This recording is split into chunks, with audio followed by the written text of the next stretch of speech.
E aí galera, beleza? Sejam bem-vindos a mais um vídeo do Doug Cherry, seu canal de dicas de cinema, séries e outras coisinhas mais da cultura pop. Hoje eu trago pra vocês aqui a minha análise do 8º episódio da segunda temporada de Titans.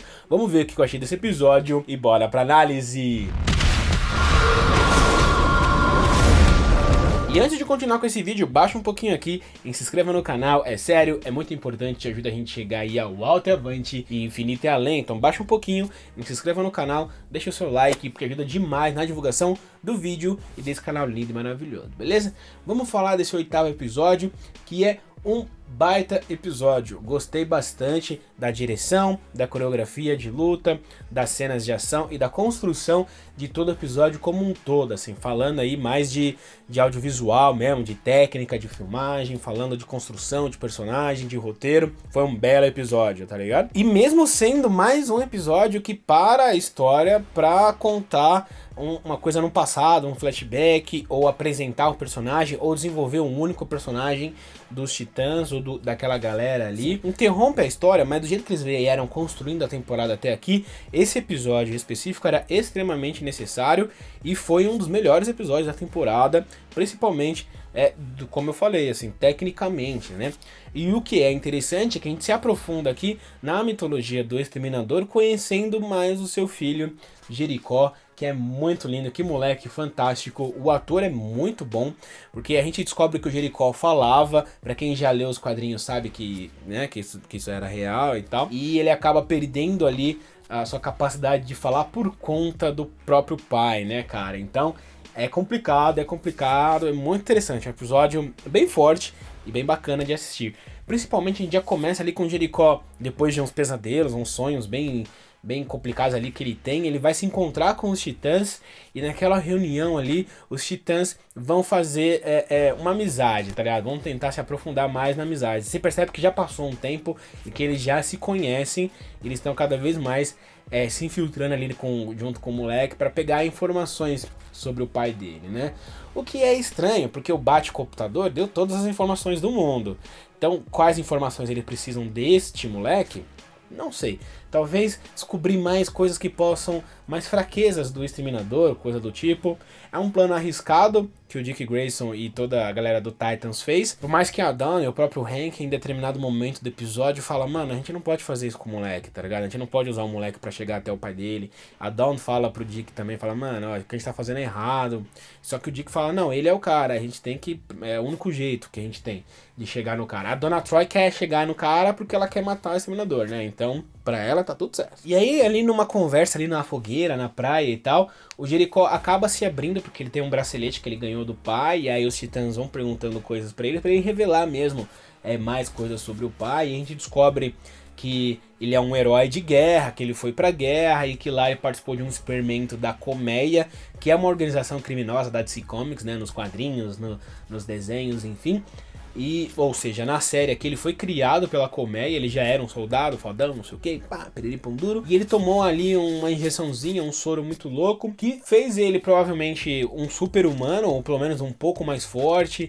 Ele fala que consegue, no final do episódio, consegue ouvir a respiração do Dick Grayson, ver o batimento cardíaco do cara, tá ligado? Na hora ali que ele se desamarra em um momento ali desse passado dentro do flashback ali, ele se desamarra e ele empurra um cara contra a parede muito longe, então ele provavelmente tem uma força maior do que um ser humano comum aí, e também ele provavelmente era controlado pela Colmeia, ou pelo menos era isso que deu a entender, porque os poderes do Jericó são derivados do pai, só que o pai mesmo fala que os do Jericó são únicos e diferentes, né, porque então talvez o próprio Deathstroke ali fosse controlado, pelo menos no começo, ou essa era a ideia da Colmeia, de controlar esse super soldado que eles criaram aí, tá ligado? E aí em um determinado momento, quando o Deathstroke volta pra casa, ele se aproxima do filho dele de novo, e perere pão duro, e show, e tananã, só que aí, numa outra cena, num outro take, o Deathstroke chega em casa e toda a família dele tá rendida por bandidos e não sei o que, porque ele já tá trabalhando como mercenário e tal,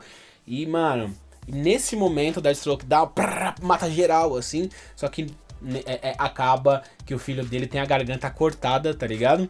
E aí que ele perde a fala. E todas essas coreografias, tanto o Deathstroke sendo criado lá pela Colmeia e ele sai matando a galera assim com com os tirinhos, a lá John Wick, ele comendo a maçãzinha, tá? Depois ele pega a arma aqui, É bem bom. É bem bom, é bem bonito, é bem feito, tá ligado? Por isso que eu tô falando que tecnicamente foi um dos melhores episódios nesse sentido. E nesse aqui também, nesse momento aí que ele disputa pra salvar a família dele, e você vê a garganta do filho dele cortada, é muito bem feito, além de bem gráfico, assim. Então, tudo isso foi muito bem dirigido, é isso que eu quero dizer. E nesse momento também a gente descobre que o parceiro do Deathstroke, lá, aquele negão que o Dick abordou no último episódio e deu uma coronhada na cabeça dele, é o Wintergreen, que é um personagem dos quadrinhos, sim, parceiro do Deathstroke, tá ligado? E aqui eles são os caras que se conheciam na época das Forças Armadas e depois começaram a trabalhar, um como intermediário e o outro como assassino de aluguel, né? E em um determinado ponto do episódio, o nosso querido Jericó tá ali na loja de disco, ouvindo uma musiquinha, aí chega um cara xingando a atendente lá, falando um monte, não sei o que, e nananã, cheio de sendo macho pra caralho. A Jericó fica super irritado, tromba com o cara, e de repente ele controla o cara, tá ligado? E sim, esse é o poder do Jericó, controlar, depois do contato visual, controlar a outra pessoa, por conta de uma projeção astral, controle de mente. Eu não sei muito bem ali como é que é essa parada, como é que funciona, mas ele controla o corpo da outra pessoa, ele basicamente vira a outra pessoa por um tempo. E é um poder bem legal, e coisa que o Dick Grayson vê na hora e leva pra Torre dos Titãs, assim. Coisa que os Titãs já estavam meio, tipo, não querendo usar mais o Jericó, principalmente porque eles foram atrás do Windsprung e não acharam o cara, né? Eles começaram a achar que o Jericó podia ter revelado informações tanto pra eles quanto pro cara, mas ele leva lá o moleque pra lá porque o Dick Grayson é meio responsávelzão, ele quer abraçar o mundo, quer salvar todo mundo, ao mesmo tempo quer usar as pessoas, né? O Dick Grayson é bem manipulador, mas ele é um good guy, ele é um bom cara, pelo menos ele tenta ser. E nesse momento a gente vê uma cena muito boa que o ator que faz o Hank, cara, ele destrói nesse momento, porque ele é um cara todo durão, que não fala não sei o que, tá ligado? Que teve um episódio muito bom quando foi apresentado, junto com seu irmão e tal, quando ele era menor e tal. O episódio dele é um dos melhores da série, inclusive.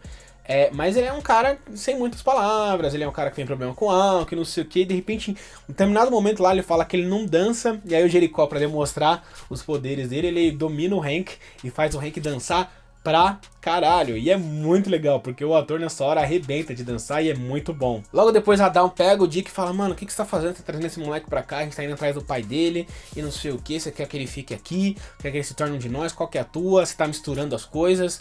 E aí o Dick, sim, tá misturando as coisas, ele não sabe muito bem o que fazer, mas ele sabe que o moleque precisa de um lar, precisa de pessoas que ele possa confiar, precisa de se pertencer, se sentir que eles pertencem a algum lugar, tá ligado?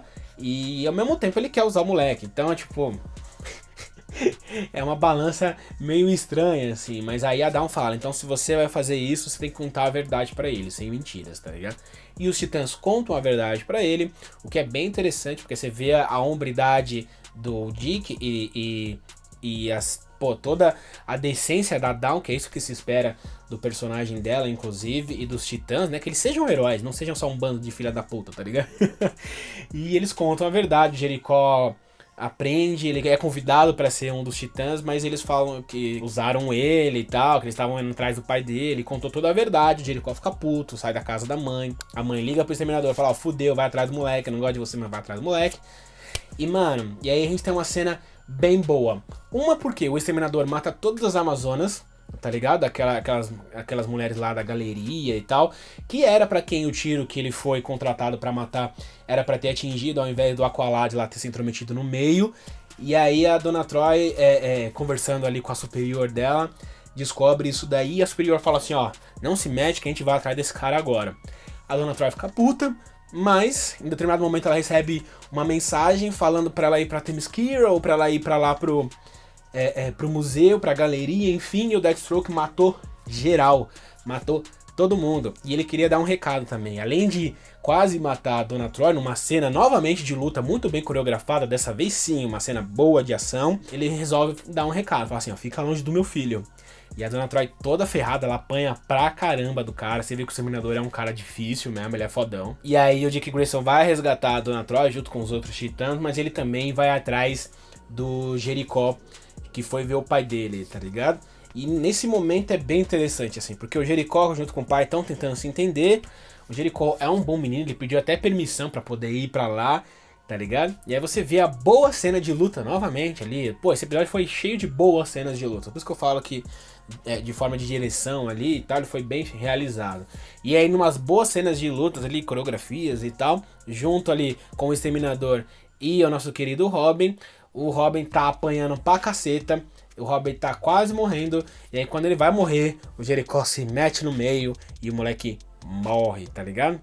Com uma espadada do próprio pai, mano. O bagulho foi pesado, o bagulho foi bem complicado. E aí a gente vê que os Titãs, mano, a galera ficou muito puta, principalmente a Colômbia e a Rapina ficaram muito bravos com o Dick, porque ele podia ter parado isso, ele podia ter impedido isso, ele podia ter parado de usar o nosso querido Jericó. Então a galera jogou a culpa em cima dele.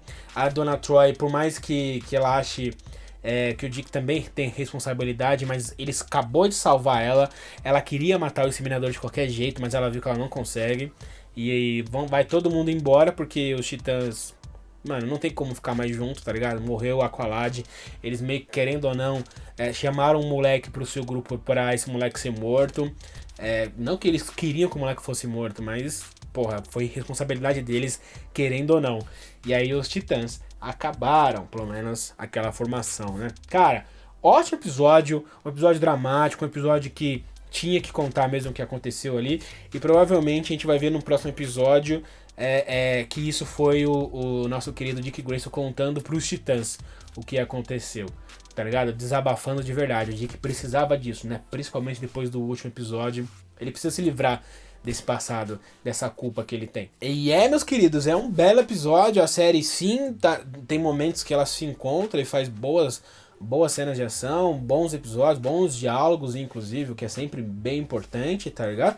E vamos ver agora se finalmente a gente só vai ter pancadaria e resolução de arco, porque já desenvolveram pra caramba e agora, já que a gente já passou bastante da metade da temporada aí, que venham as lutas, as interações de grupo, que é isso que a gente quer ver, e as resoluções, como é que os Titãs vão derrotar o Slade e se a Rose é uma traidora ou não. Mas é isso daí, galera. Me diz aí se você gostou do vídeo, se você gostou do episódio, comenta aqui, eu quero saber a sua opinião. Não se esqueçam de se inscrever no canal, deixar o like, porque ajuda demais, como eu tinha dito pra vocês, e de passar nas minhas redes sociais aqui, que estão aparecendo nesse momento, Facebook, Twitter e Instagram. Passa lá pra gente trocar uma ideia, pra gente ficar mac, pra gente ficar legal. E no mais, galera, beijo na bunda, até a próxima, like, compartilha e tchau!